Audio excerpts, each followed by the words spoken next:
सभी साथियों को क्रांतिकारी जय भीम। दोस्तों, आज चंद्रशेखर भाई जी भी पार्लियामेंट में जो भाषण दे रहे हैं, संविधान के बारे में क्या बोल रहे हैं, बाबा साहब के बारे में क्या बोल रहे हैं, बड़े अच्छी विचार देखिए। अगर वीडियो अच्छी लगी तो ज़्यादा से ज़्यादा शेयर करिए और इनको इतना मजबूत बनाइए दोस्तों कि आने वाले समय में मुख्यमंत्री या प्रधानमंत्री के पद से देखा जाए। एक वो भाषण जरूर सुनिएगा और फिर वीडियो ज़्यादा शेयर करिएगा जरूर। सभापति जी आगे सर, आगे आगे। आज हम संविधान की गौरवशाली यात्रा पे बात करने के लिए चर्चा कर रहे हैं। कल से ये चर्चा चल रही है सर। मैंने बहुत सारे दोनों पक्ष के और जितने भी हमारे मेंबर हैं सुना सर, उनको बड़े बड़े नेता हैं सर। इसके भाग 1 में लिखा हुआ है India that is Bharat, Hindustan नहीं लिखा हुआ है सर। लेकिन सारे नेता संविधान पर चर्चा कर रहे हैं लेकिन हिंदुस्तान ही कहेंगे, भारत कहने की हिम्मत नहीं जुटा पा रहे हैं। ये बड़ा सवाल है सर कि क्या संविधान के हिसाब से बात रखी जा रही है। मैं धन्यवाद दूंगा फूले साहू बाबा साहब अम्बेडकर को और मेरे नेता मान्यवर साहब श्री काशीराम को। 25 नवंबर 1949 को संविधान को सौंपते हुए डॉक्टर बाबा साहब अम्बेडकर ने कहा था कि 26 जनवरी 1950 को हम विरोधाभास भरे जीवन में प्रवेश करने जा रहे हैं। राजनीतिक जीवन में तो हमारे पास समानता होगी, लेकिन सामाजिक और आर्थिक जीवन में असमानता होगी। क्या ये चुनौती आज 75 साल बाद दूर हुई है? भारत ने 26 जनवरी 1950 को संविधान लागू होने के साथ खुद को एक संप्रभु लोकतांत्रिक और गणतांत्रिक राज्य होने का ऐलान किया। लेकिन सर उस समय संविधान की स्थिति ये थी कि जैसे गांव का कोई आदमी, मैं 50 की बात कर रहा हूं, वो 50 साल पहले शहर में आ जाता और बड़े लोगों की महफिल में चला जाता, उस जहां वो खाना खा रहे हो, और वो टेबल पे नैपकिन को खा के जो है ये कहता कि ये तो फीका, क्योंकि वो जानता ही नहीं था, वो समझता नहीं था संविधान को। संविधान है क्या? संविधान उसके लिए महज दस्तावेज था। ये जिम्मेदारी थी राजनीतिक दलों पे कि वो संविधान को व्यवहार में लेके आते। और इसके इतने सारे आर्टिकल हैं, अगर इनको व्यवहार में लाया जाता तो मुझे लगता कि आज देश बहुत बदल गया होता। बाबा साहब ने कहा था कि लोकतंत्र भारतीय भूमि का केवल ऊपरी पोशाक है, उनके अनुसार यहाँ की संस्कृति अनिवार्य तौर पर लोकतांत्रिक है। भारत जैसे गरीब और गैर बराबरी वाले देश में संविधान के जरिए छुआछूत खत्म करना, वंचितों के लिए सकारात्मक उपाय करना, सभी वयस्कों के लिए मतदान का अधिकार देना और सबके लिए सम्मान अधिकार तय करना, ये बहुत बड़ी उपलब्धि थी सर। ये संविधान है कि आप वहां बैठे हैं और मैं यहाँ खड़ा होकर अपनी बात रख रहा हूं, और इस देश में आदिवासी महिला के तौर पे जो है राष्ट्रपति बनी है, और प्राइम मिनिस्टर तो नहीं बना, लेकिन शेड्यूल कास्ट के बड़े नेताओं को भी जो है राष्ट्रपति बनने का मौका मिला। इस संविधान की देन। अगर वोट हम पे नहीं होता तो शायद अमीर और जो राजा महाराजा खुद को मानते हैं हमारी गलियों तक नहीं आ पाते, हमारे हाल नहीं जान पाते। आजादी का मतलब सर सिर्फ अधिकार पाना भर नहीं है, इसके लिए हमारे संविधान में सरकार और नागरिकों के अधिकारों के साथ साथ उनके कर्तव्यों का विस्तार से उल्लेख किया गया है। बाबा साहब ने संविधान सभा में दिए गए भाषण में कहा था कि स्वतंत्रता आनंद का विषय है, पर अब हमें अपनी जिम्मेदारियों पर भी ध्यान देना होगा। संविधान ने सुनिश्चित किया कि रानी के पेट से राजा जन्म नहीं लेगा, वोट से नेता तैयार होगा। आर्थिक बराबरी के लिए सरकार क्या कर रही है? गरीब और गरीब हो रहा है और अमीर हो रहा है। सुबह उठते कहीं बम की धमकी मिलती, कहीं दंगे की। ये अमृत काल है सर, यह धमकी काल है। कितना बढ़ रहा है आर्टिकल 15 सर। भारत में आज भी घोड़ी चढ़ने बैठने होती है सर। क्या दलितों को यहाँ भी बोलने का जैसे नहीं सर? अगर सबको 4 मिनट दे दो, ये भेदभाव नहीं चलेगा दलितों के साथ। Time is 4 minute, don't waste. भाई सर आप चेक करो, अगर सबको 4 मिनट दिए तो आप मना करो, मैं बंद कर देता हूँ इसको। क्या दलितों को सबसे आखिरी में नंबर मिलेगा और बोलने का मौका मिलेगा? क्या मजाक कर रहे हैं सर आप? नो, ये all independent people are having only 4 minutes. You take sir. Independent में अपनी पार्टी का मेंबर हूँ सर, और जीत के आया हूँ सर, किसी की दया में नहीं आया। Take 1 minute and finish sir. कल भी बोले तो एक दलीय पार्टी के लोग, आप मौका दो सर। मूछे रखने पर हत्या होती है, महिलाओं पे, छोटे मासूम बच्चों पर रेप हिंसा होती है। एनसीआरबी का डाटा देकर डर लगेगा। यही 1 किलोमीटर में संविधान को जलाया गया, और महाराष्ट्र के परभनी में अभी भी संविधान को नष्ट किया गया, उसकी कॉपी को। आर्टिकल 25-26 में संविधान में सभी को धार्मिक आजादी। कहाँ है दलितों की, मुसलमानों की, जैनों की, बौद्धों की, ईसाइयों की? छत्तीसगढ़ में सतनामी समाज को संविधान की अपनी धार्मिक आजादी के आधार पर जो है उनको अपमानित करके जेल में बंद कर दिया। संभल, अजमेर, अयोध्या सब इसका उदाहरण है। ये सरकार आलोचना डरती है। कितने लोग जेल में बंद है? मिरान हैदर, खालिद सैफी, उमर खालिद, खान, सिफा खान, गुलिफ्ता फातिमा और आजम खान साहब राजनीतिक विरोध में बंद है। सरकार यहाँ बैठी है, सरकार सामाजिक न्याय की बात करती है। बताए कितने दलित मुख्यमंत्री बना रखे आपने? 13 ज्यादा सरकार स्टेट में सरकार है। कितनी महिला मुख्यमंत्री है? आपकी सरकार ने सुप्रीम कोर्ट के आदेश के बाद रिजर्वेशन प्रमोशन में जारी नहीं किया, और ओबीसी को पॉलिटिकल रिजर्वेशन आप देंगे नहीं देंगे, आप बताने का काम करें। मैं 75 साल की गौरव यात्रा में हम एक सभ्य समाज नहीं बना पाए, इसलिए जाति आधार पर SC ST OBC के बच्चों को प्राइमरी स्कूल से लेकर उच्च संस्थानों में भेदभाव किया जाता है। सरकार निरंकुश हो गई, कोई बुलडोजर से कार्रवाई करता है। कल मंत्री जी ने कहा हमने राष्ट्रीय पिछड़ा वर्ग आयोग बनाया, 69 शिक्षक भर्ती में उसकी सिफारिशों को नहीं माना। EWS के जरिए आपने संविधान पे आरक्षण के प्रावधान पे हमला किया। 1 मिनट में खत्म कर रहा हूं सर। संविधान सर, न्यायपालिका में आर्टिकल 124 ये कहता है सर, ये अधिकार जो है। Sanjay sir ji please conclude sir 1 minute में प्लीज संविधान में न्यायाधीशों की नियुक्ति का अधिकार राष्ट्रपति के द्वारा होना चाहिए, अभी तक नहीं हो रही है। All India judicial service commission कब बनेगा? क्या चंद परिवार ही सर जज बन सकते हैं? और आज हम सर, मैं सरकार से सवाल पूछना चाहता हूं सर, सेवाओं में SC ST OBC वर्ग का कितना प्रतिनिधित्व है? भारत सरकार के मंत्रालयों के अधीन PSU में, बैंकों, बीमा कंपनियों में और स्वच्छता संस्थानों में आउटसोर्स तथा कॉन्ट्रैक्ट पर वर्तमान कार्यरत कर्मचारी कुल कितनी संख्या है? आउटसोर्स और कॉन्ट्रैक्ट में कार्यबल SC ST OBC कितना प्रतिशत है? निजी क्षेत्रों में कार्यरत कर्मचारी उनके SC ST OBC की वर्ग लाभ। सर खत्म कर, लास्ट पॉइंट सर, मैं फिर स्पष्ट तौर पर कह रहा हूं सर, यहां बैठे SC और OBC के मेंबर से कह रहा हूं सर, उनको सामाजिक जिम्मेदारी का ध्यान भी रखना चाहिए। पार्टी के प्रति वफादारी के साथ साथ अपने वर्गों के प्रति ईमानदारी भी रखनी चाहिए। ईमानदारी नहीं होगी तो इन वर्गों का भला नहीं हो सकता, और हमें बहुत सरकारों से उम्मीद नहीं है। बहुत बहुत धन्यवाद सर। थैंक यू, बहुत बहुत धन्यवाद सर। आज संविधान की ऊपर चर्चा करने के लिए आपने मुझे श्री चंद्रशेखर आजाद, धन्यवाद सभापति जी। आज हम संविधान की गौरवशाली यात्रा पे जो 75 साल की बात कर रहे हैं, ये इनका काम है मेरा। माइक। धन्यवाद सभापति जी। आगे सर, आगे। आज हम संविधान की गौरवशाली यात्रा पे बात करने के लिए चर्चा कर रहे हैं। कल से ये चर्चा चल रही है सर। मैंने बहुत सारे दोनों पक्ष के और जितने भी हमारे मेंबर हैं सुना सर, उनको बड़े बड़े नेता हैं सर। इसके भाग 1 में लिखा हुआ है India that is Bharat, Hindustan नहीं लिखा हुआ है सर। लेकिन सारे नेता संविधान पे चर्चा कर रहे हैं, लेकिन हिंदुस्तान ही कहेंगे, भारत कहने की हिम्मत नहीं जुटा पा रहे हैं। ये बड़ा सवाल है सर कि क्या संविधान के हिसाब से बात रखी जा रही है। मैं धन्यवाद दूंगा फूले साहब बाबा साहब अम्बेडकर को और मेरे नेता मान्यवर साहब श्री काशीराम को। 25 नवंबर 1949 को संविधान को सौंपते हुए डॉक्टर बाबा साहब अम्बेडकर ने कहा था कि 26 जनवरी 1950 को हम विरोधाभास भरे जीवन में प्रवेश करने जा रहे हैं। राजनीतिक जीवन में तो हमारे पास समानता होगी, लेकिन सामाजिक और आर्थिक जीवन में असमानता होगी। क्या ये चुनौती आज 73 साल बाद दूर हुई है? भारत ने 26 जनवरी 1950 को संविधान लागू होने के साथ खुद को एक संप्रभु लोकतांत्रिक और गणतांत्रिक राज्य होने का ऐलान किया। लेकिन सर उस समय संविधान की स्थिति ये थी कि जैसे गांव का कोई आदमी, मैं 50 की बात कर रहा हूं, वो 50 साल पहले शहर में आ जाता और बड़े लोगों की महफिल में चला जाता, उस जहां वो खाना खा रहे हो, और वो टेबल पे नैपकिन को खा के जो है ये कहता कि ये तो फीका, क्योंकि वो जानता ही नहीं था, वो समझता नहीं था संविधान को, संविधान है क्या। संविधान उसके लिए महज दस्तावेज था। ये जिम्मेदारी थी राजनीतिक दलों पे कि वो संविधान को व्यवहार में लेके आते। और इसके इतने सारे आर्टिकल हैं, अगर इनको व्यवहार में लाया जाता तो मुझे लगता कि आज देश बहुत बदल गया होता। बाबा साहब ने कहा था कि लोकतंत्र भारतीय भूमि का केवल ऊपरी पोशाक है, उनके अनुसार यहाँ की संस्कृति अनिवार्य तौर पर लोकतांत्रिक है।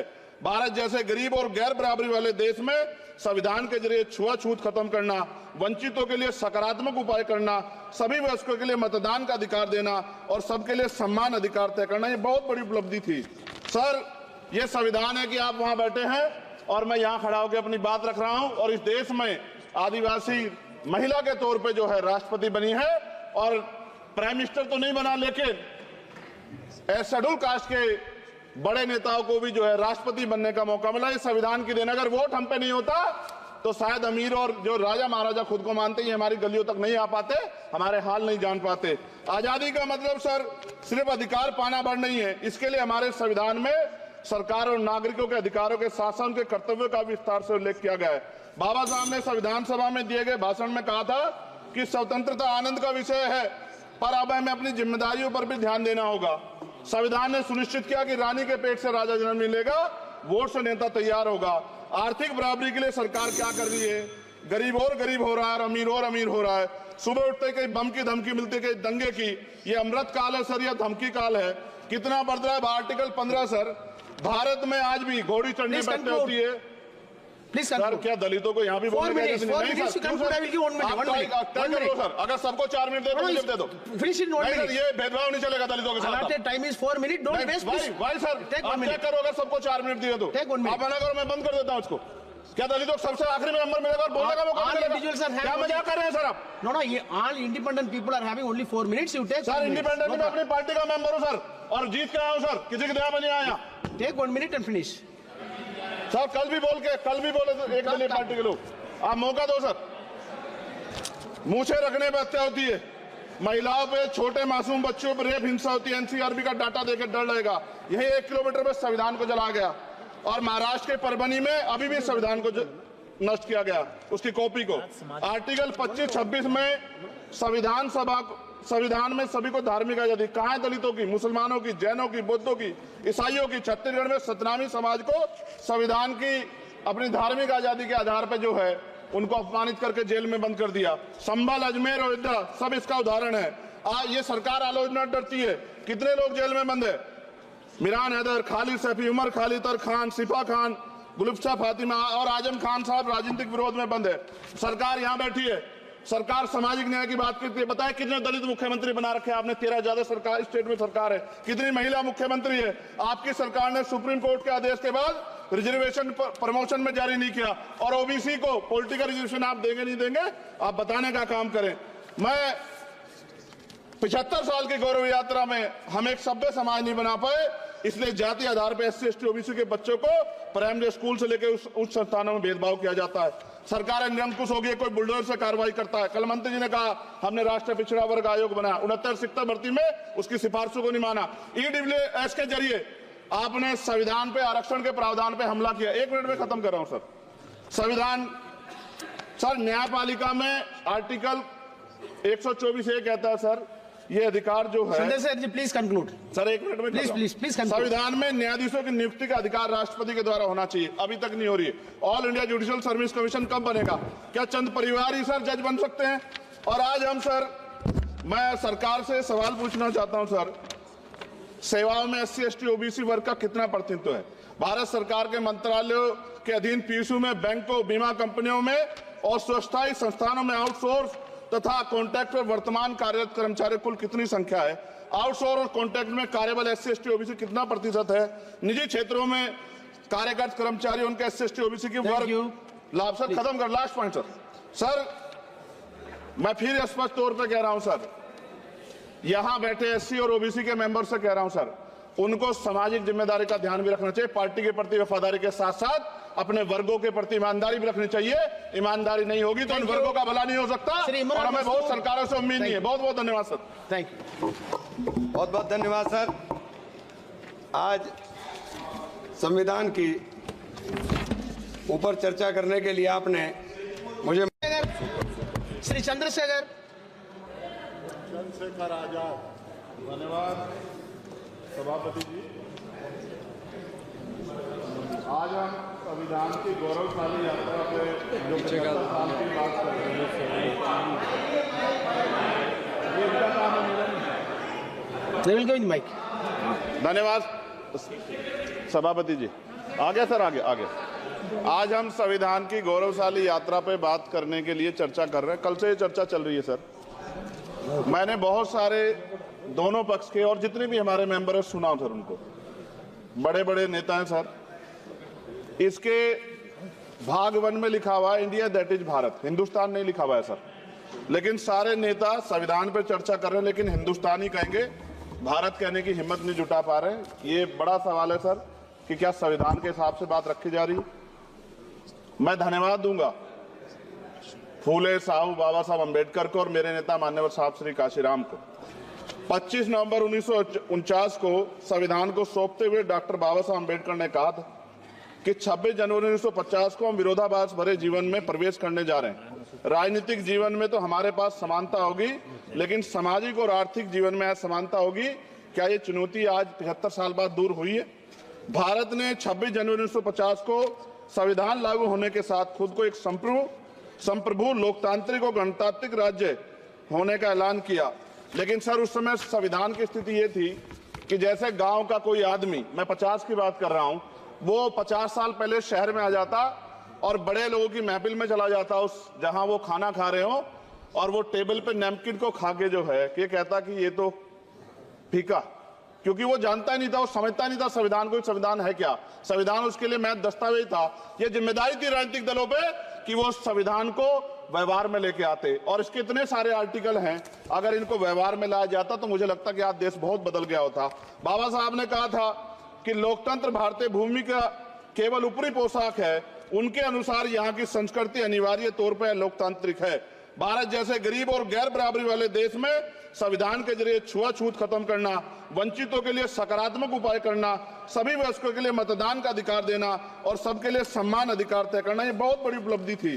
सर, ये संविधान है कि आप वहां बैठे हैं और मैं यहाँ खड़ा होकर अपनी बात रख रहा हूं, और इस देश में आदिवासी महिला के तौर पे जो है राष्ट्रपति बनी है, और प्राइम मिनिस्टर तो नहीं बना, लेकिन शेड्यूल कास्ट के बड़े नेताओं को भी जो है राष्ट्रपति बनने का मौका मिला। इस संविधान की देन, अगर वोट हम पे नहीं होता तो शायद अमीर और जो राजा महाराजा खुद को मानते हैं हमारी गलियों तक नहीं आ पाते, हमारे हाल नहीं जान पाते। आजादी का मतलब सर सिर्फ अधिकार पाना भर नहीं है, इसके लिए हमारे संविधान में सरकार और नागरिकों के अधिकारों के साथ साथ उनके कर्तव्यों का विस्तार से उल्लेख किया गया है। बाबा साहब ने संविधान सभा में दिए गए भाषण में कहा था कि स्वतंत्रता आनंद का विषय है, पर अब हमें अपनी जिम्मेदारियों पर भी ध्यान देना होगा।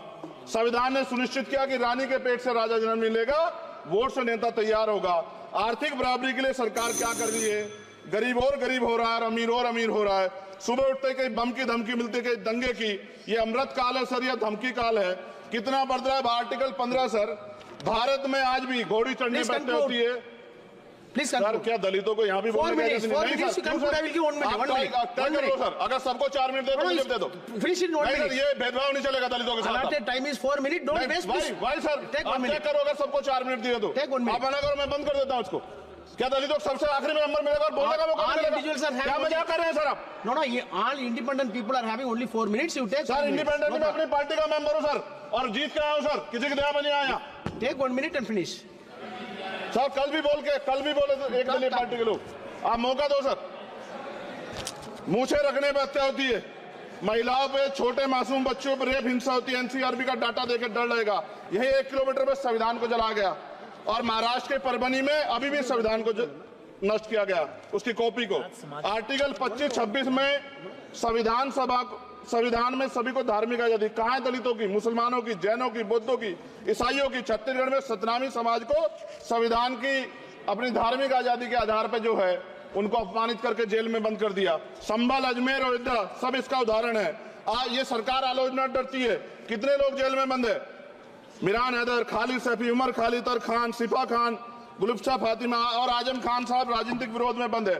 सरकार यहाँ बैठी है, सरकार सामाजिक न्याय की बात करती है। बताए कितने दलित मुख्यमंत्री बना रखे आपने? 13 ज्यादा सरकार स्टेट में सरकार है। कितनी महिला मुख्यमंत्री है? आपकी सरकार ने सुप्रीम कोर्ट के आदेश के बाद रिजर्वेशन प्रमोशन में जारी नहीं किया, और ओबीसी को पॉलिटिकल रिजर्वेशन आप देंगे नहीं देंगे, आप बताने का काम करें।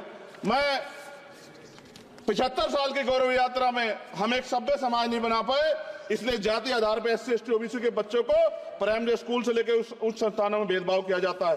सरकार निरंकुश हो गई, कोई बुलडोजर से कार्रवाई करता है। कल मंत्री जी ने कहा हमने राष्ट्रीय पिछड़ा वर्ग आयोग बनाया, 69 शिक्षक भर्ती में उसकी सिफारिशों को नहीं माना। EWS के जरिए आपने संविधान पे, आरक्षण के प्रावधान पे हमला किया। 1 मिनट में खत्म कर रहा हूं सर। संविधान सर, न्यायपालिका में आर्टिकल 124 ये कहता है सर, ये अधिकार जो है। Sanjay sir ji please conclude. Sir 1 minute में प्लीज संविधान में न्यायाधीशों की नियुक्ति का अधिकार राष्ट्रपति के द्वारा होना चाहिए, अभी तक नहीं हो रही है। All India judicial service commission कब बनेगा? क्या चंद परिवार ही सर जज बन सकते हैं? और आज हम सर, मैं सरकार से सवाल पूछना चाहता हूं सर, सेवाओं में SC ST OBC वर्ग का कितना प्रतिनिधित्व है? भारत सरकार के मंत्रालयों के अधीन पीएसयू में, बैंकों, बीमा कंपनियों में और स्वशासी संस्थानों में आउटसोर्स तथा कॉन्ट्रैक्ट पर वर्तमान कार्यरत कर्मचारी कुल कितनी संख्या है? आउटसोर्स और कॉन्ट्रैक्ट में कार्यबल SC ST OBC कितना प्रतिशत है? निजी क्षेत्रों में कार्यरत कर्मचारी उनके SC ST OBC की वर्ग लाभ। सर खत्म कर, लास्ट पॉइंट सर मैं फिर स्पष्ट तौर पे कह रहा हूं सर, यहां बैठे SC और OBC के मेंबर से कह रहा हूं सर, उनको सामाजिक जिम्मेदारी का ध्यान भी रखना चाहिए। पार्टी के प्रति वफादारी के साथ साथ अपने वर्गों के प्रति ईमानदारी भी रखनी चाहिए। ईमानदारी नहीं होगी तो इन वर्गों का भला नहीं हो सकता और हमें बहुत सरकारों से उम्मीद नहीं है। बहुत बहुत धन्यवाद सर। Thank you. बहुत बहुत धन्यवाद सर। आज संविधान की ऊपर चर्चा करने के लिए आपने मुझे श्री चंद्रशेखर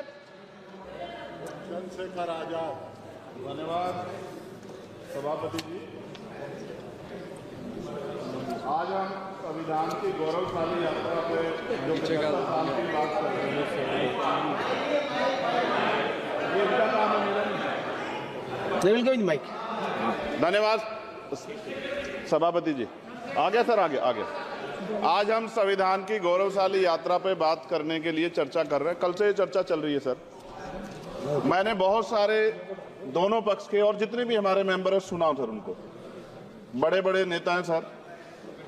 इसके भाग 1 में लिखा हुआ है India that is Bharat, Hindustan नहीं लिखा हुआ है सर।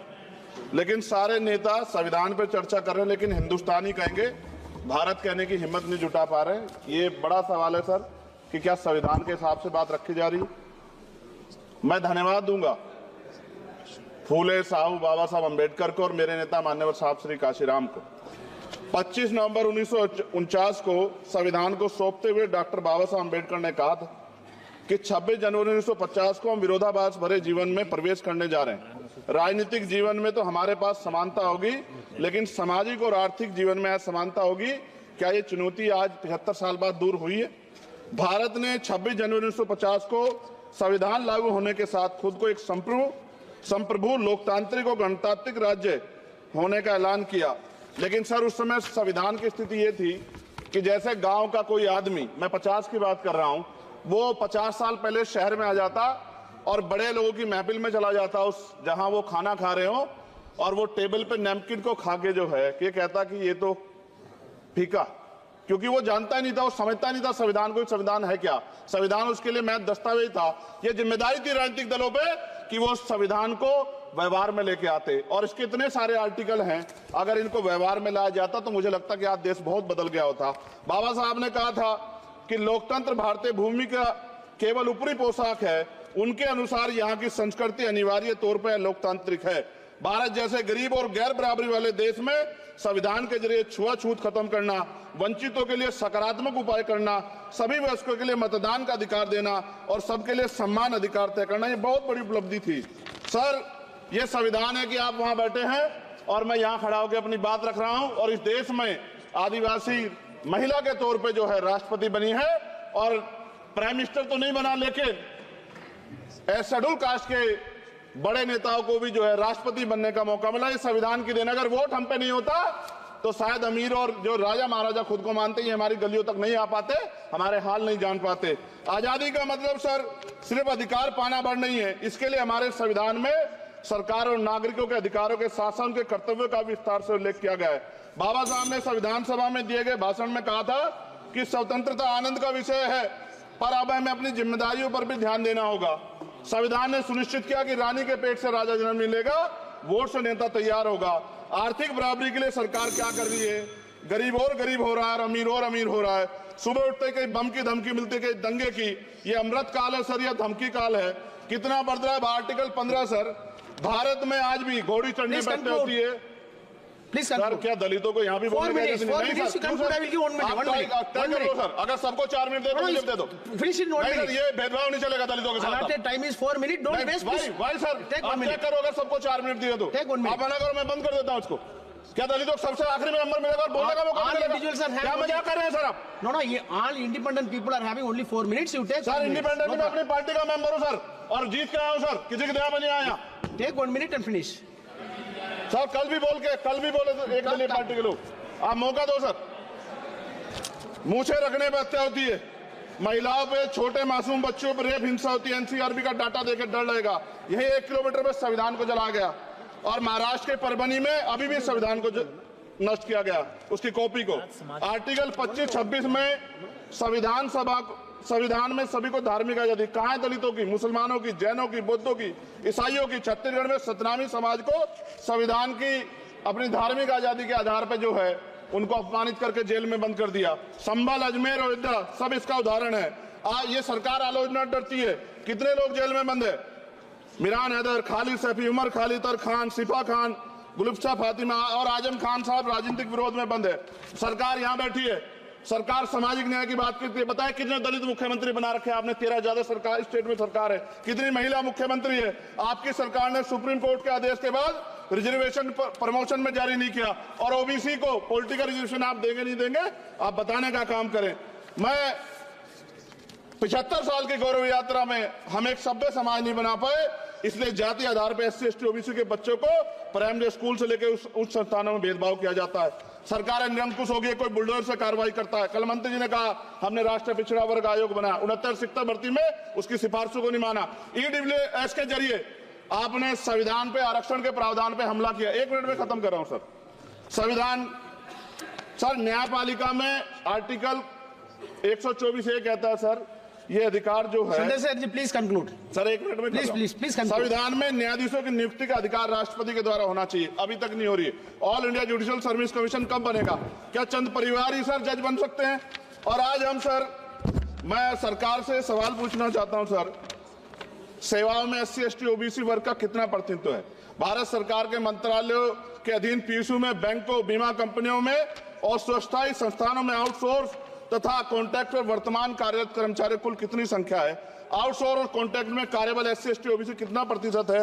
निजी क्षेत्रों में कार्यरत कर्मचारी, उनके SC ST OBC की वर्ग लाभ। सर खत्म कर, लास्ट पॉइंट सर, मैं फिर स्पष्ट तौर पर कह रहा हूं सर, यहां बैठे SC और OBC के मेंबर से कह रहा हूं सर, उनको सामाजिक जिम्मेदारी का ध्यान भी रखना चाहिए। पार्टी के प्रति वफादारी के साथ साथ अपने वर्गों के प्रति ईमानदारी भी रखनी चाहिए। ईमानदारी नहीं होगी तो इन वर्गों का भला नहीं हो सकता, और हमें बहुत सरकारों से उम्मीद नहीं है। बहुत बहुत धन्यवाद सर। Thank you. बहुत बहुत धन्यवाद सर। आज संविधान की ऊपर चर्चा करने के लिए आपने मुझे श्री चंद्रशेखर आजाद, धन्यवाद सभापति जी। आज हम संविधान की गौरवशाली यात्रा पे जो 75 साल की बात कर रहे हैं, ये इनका काम है। माइक। धन्यवाद सभापति जी। आगे सर, आगे। आज हम संविधान की गौरवशाली यात्रा पे बात करने के लिए चर्चा कर रहे हैं। कल से ये चर्चा चल रही है सर। मैंने बहुत सारे दोनों पक्ष के और जितने भी हमारे मेंबर हैं सुना सर, उनको बड़े बड़े नेता हैं सर। इसके भाग 1 में लिखा हुआ है India that is Bharat, Hindustan नहीं लिखा हुआ है सर। लेकिन सारे नेता संविधान पर चर्चा कर रहे हैं, लेकिन हिंदुस्तान ही कहेंगे, भारत कहने की हिम्मत नहीं जुटा पा रहे हैं। ये बड़ा सवाल है सर कि क्या संविधान के हिसाब से बात रखी जा रही है। मैं धन्यवाद दूंगा फूले साहू बाबा साहब अम्बेडकर को और मेरे नेता मान्यवर साहब श्री काशीराम को।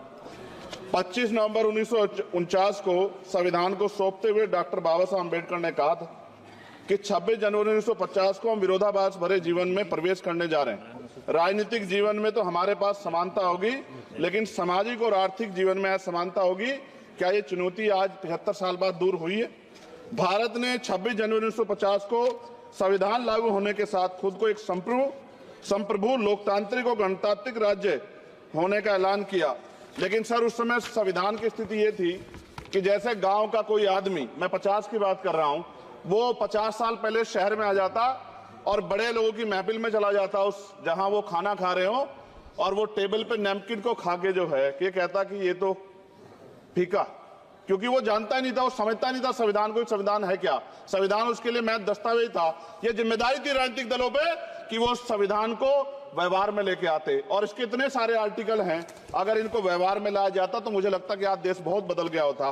बाबा साहब ने कहा था कि लोकतंत्र भारतीय भूमि का केवल ऊपरी पोशाक है, उनके अनुसार यहाँ की संस्कृति अनिवार्य तौर पर लोकतांत्रिक है। भारत जैसे गरीब और गैर बराबरी वाले देश में संविधान के जरिए छुआछूत खत्म करना, वंचितों के लिए सकारात्मक उपाय करना, सभी वयस्कों के लिए मतदान का अधिकार देना और सबके लिए सम्मान अधिकार तय करना, ये बहुत बड़ी उपलब्धि थी। सर, ये संविधान है कि आप वहां बैठे हैं और मैं यहां खड़ा होकर अपनी बात रख रहा हूं, और इस देश में आदिवासी महिला के तौर पे जो है राष्ट्रपति बनी है, और प्राइम मिनिस्टर तो नहीं बना, लेकिन शेड्यूल कास्ट के बड़े नेताओं को भी जो है राष्ट्रपति बनने का मौका मिला। इस संविधान की देन, अगर वोट हम पे नहीं होता तो शायद अमीर और जो राजा महाराजा खुद को मानते हैं हमारी गलियों तक नहीं आ पाते, हमारे हाल नहीं जान पाते। आजादी का मतलब सर सिर्फ अधिकार पाना भर नहीं है, इसके लिए हमारे संविधान में सरकार और नागरिकों के अधिकारों के साथ साथ उनके कर्तव्यों का विस्तार से उल्लेख किया गया है। बाबा साहब ने संविधान सभा में दिए गए भाषण में कहा